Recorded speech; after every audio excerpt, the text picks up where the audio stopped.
Baik, perkenalkan, saya IGD Putu Krisnawijaya, NPM 246. Kali ini saya akan mempresentasikan proposal mini yang saya buat yang berjudul Analisis Penerapan Metode Just in Time dalam upaya meningkatkan produktivitas pada perusahaan PT Ganes.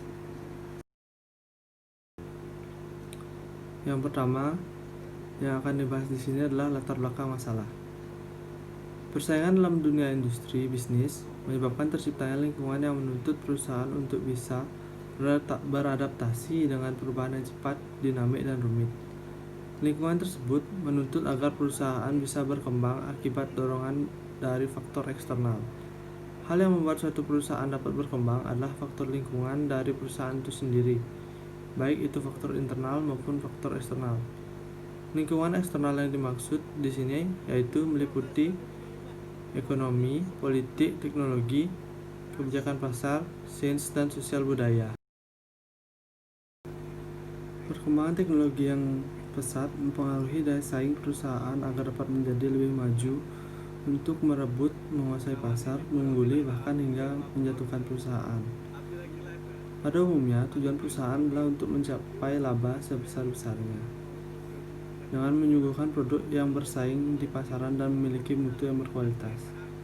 Salah satu strategi yang dapat digunakan untuk meningkatkan produktivitas sebuah perusahaan adalah just in time. Strategi ini bertujuan untuk mengeliminasi pemborosan dan meningkatkan segala bentuk aktivitas yang memiliki nilai tambah sehingga dapat meningkatkan produktivitas dari perusahaan tersebut. Menurut Hansen and Woman,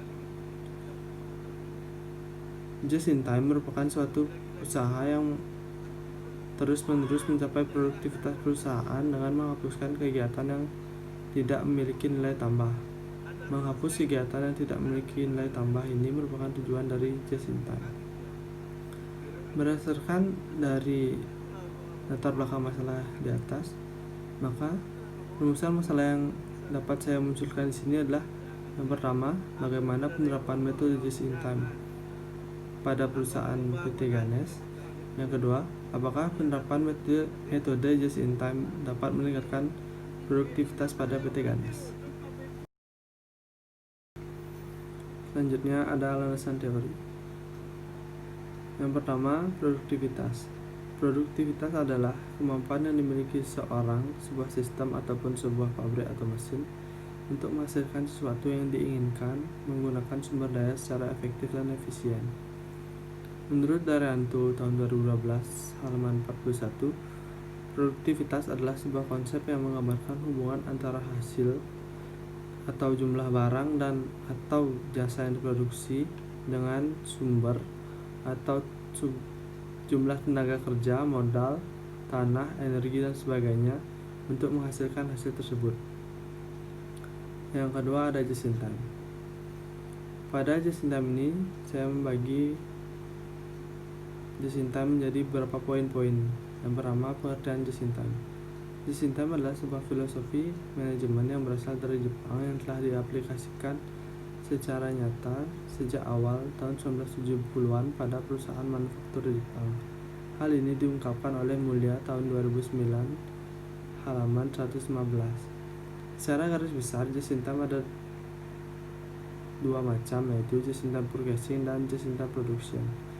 Just in time purchasing adalah sistem pembelian barang dengan jumlah dan waktu yang tepat sehingga barang tersebut dapat segera digunakan untuk memenuhi permintaan atau digunakan. Just in time production adalah sistem produksi yang memiliki prinsip hanya memproduksi jenis-jenis barang yang diminta sejumlah yang diperlukan dan dibutuhkan pada saat dibutuhkan oleh konsumen. Hal ini diungkapkan oleh Agustina dan kawan-kawan tahun 2007 serta Saputra dan kawan-kawan tahun 2004. Yang kedua ada konsep just in time. Konsep just in time memiliki beberapa karakteristik utama, yaitu yang pertama, kualitas yang tinggi, tingkat persediaannya rendah, jalur produksi yang fleksibel, dan memiliki perubahan struktur organisasi yang mengarah ke produk. Yang ketiga ada tujuan just in time. Tujuan just in time ada dua, yaitu untuk meningkatkan keuntungan dan memperbaiki daya saing perusahaan. Dan yang keempat, ada perbedaan metode just in time dengan metode tradisional. Pada metode just in time, persediaannya tidak signifikan. Sementara pada metode tradisional memiliki persediaan yang signifikan. Yang kedua, pada metode just in time memiliki basis pemasok yang sedikit. Sementara pada metode tradisional memiliki basis pemasok yang banyak. Yang ketiga, pada metode just in time, kontrak yang dimiliki perusahaan jangka panjang dengan pemasok. Sementara pada metode tradisional, perusahaan memiliki kontrak jangka pendek dengan pemasok. Selanjutnya, ada kerangka konsep penelitian. Dapat dilihat di sini, metode just in time merupakan variabel bebas, yaitu X1. Efisiensi pembelian dan efisiensi biaya produksi merupakan variabel bebas yang saya beri nama X2. Sementara produktivitas merupakan variabel terikatnya, yaitu Y. Selanjutnya, ada hipotesis penelitian.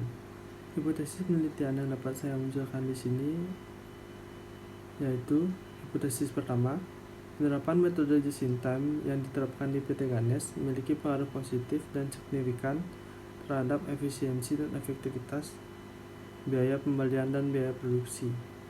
Hipotesis yang kedua, metode just in time memiliki pengaruh positif dan signifikan terhadap produktivitas pada perusahaan PT Ganes. Selanjutnya ada populasi dan sampel. Populasi merupakan seluruh data yang menjadi pusat perhatian seorang peneliti dalam ruang lingkup dan waktu yang telah ditentukan. Hal ini dikemukakan oleh Margono tahun 2004. Pada penelitian kali ini, saya menggunakan karyawan Ganes sebanyak 50 orang sebagai populasi untuk mengungkapkan produktivitas pada perusahaan PT Ganes. Sampel, menurut Sugiono tahun 2018 halaman 118, sampel merupakan bagian dari keseluruhan serta karakteristik yang dimiliki oleh sebuah populasi. Sampel yang saya gunakan di sini yaitu sebanyak 35 orang. Selanjutnya ada definisi variabel operasional. Menurut Sugiono tahun 2012 halaman 61, variabel adalah suatu atribut atau sifat dari nilai dari orang, objek atau kegiatan yang mempunyai variasi tertentu yang ditetapkan oleh peneliti untuk dipelajari dan kemudian ditarik kesimpulannya.